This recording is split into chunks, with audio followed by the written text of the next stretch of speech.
हम लोग उस खानदान से बिलोंग करते हैं, इसलिए हमें बस उसकी रॉयल्टी या ऐसा कुछ कि हमारे परिवार का जीना आसान हो सके, इसके लिए हम लोगों ने उसमें प्ली डाली थी। सुप्रीम कोर्ट ने उसे रिजेक्ट कर दिया है।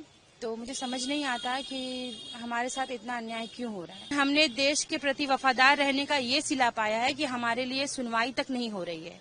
हमारा फाइनेंशियल बैकग्राउंड इतना स्ट्रांग नहीं है कि मैं बार बार कोर्ट जा पाऊं। वो हमारे रेड फोर्ट के क्लेम के लिए, मतलब क्लेम देखिए वैसे तो मिलने वाला तो है नहीं लाल किला, लेकिन हमारी ऐसी स्थिति है, हम लोग उस खानदान से बिलोंग करते हैं, इसलिए हमें बस उसकी रॉयल्टी या ऐसा कुछ कि हमारे परिवार का जीना आसान हो सके, इसके लिए हम लोगों ने उसमें प्ली डाली थी। लेकिन आज वो रिजेक्ट हो गई। इससे पहले भी हाई कोर्ट में वो 2 बार रिजेक्ट हो चुकी है, तो आज सुप्रीम कोर्ट ने उसे रिजेक्ट कर दिया है।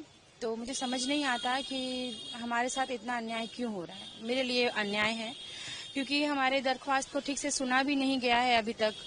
एटलीस्ट वहाँ पे सुन सकते थे कि हमारा सोच क्या है, हम चाहते क्या हैं।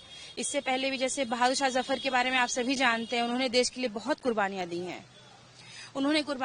उनके बच्चों को काटा गया है सबके, मतलब उनके आंखों के सामने। उन्हें इस देश से बाहर निकाल दिया गया। वो मरते दम तक वापस नहीं आ सके। इतनी कुर्बानियां देने के बाद भी, वो भी देश के लिए उन्होंने कुर्बानियां दी थी। अगर वो चाहते तो अंग्रेजों से हाथ मिलाकर आराम से रह सकते थे। जैसे आज बहुत सा राजघराना है जिन्होंने अंग्रेजों के सामने अपने घुटने टेक दिए, तो वो आज आराम से रह रहे हैं।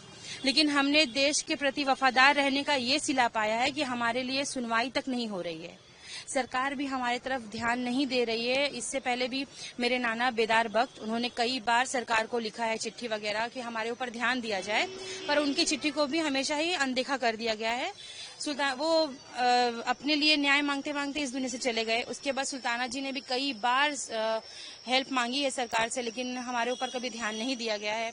आखिर में हमें कोर्ट का दरवाजा खटखटाना पड़ा अपने न्याय के लिए, लेकिन आज वहां से भी हमें नाराजगी मिल गई है। अब मुझे ये समझ में नहीं आता है कि हम इस देश में और कहाँ जाए, कहाँ पे न्याय मांगे।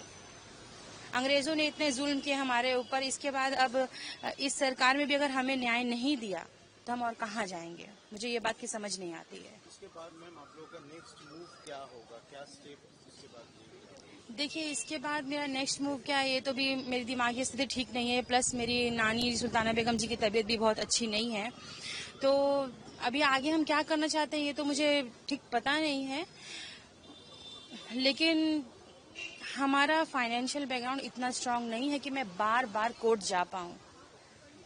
मैं इस सरकार से भी अपील करूंगी कि हमारे परिवार की तरफ प्लीज ध्यान दें, क्योंकि आज भी हमारे भारत में मुगलों के ही बनाए हुए इमारतों से कई लाख करोड़ों में रेवेन्यू आती है। उसके बावजूद भी आज उन्हीं के वंशज जिन्हें पास अपना घर नहीं है, एक झोपड़ी में रहने के लिए मजबूर है।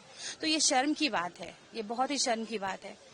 फिलहाल लड़ाई तो जो है वो जारी रहेगी। अब कहाँ तक हम जाएंगे हमको पता नहीं है। फिर भी हम सरकार से, इस देश के सरकार से, न्यायपालिका से गुजारिश करूंगी कि हमारे लिए कुछ करें, हमारे ऊपर ध्यान दें।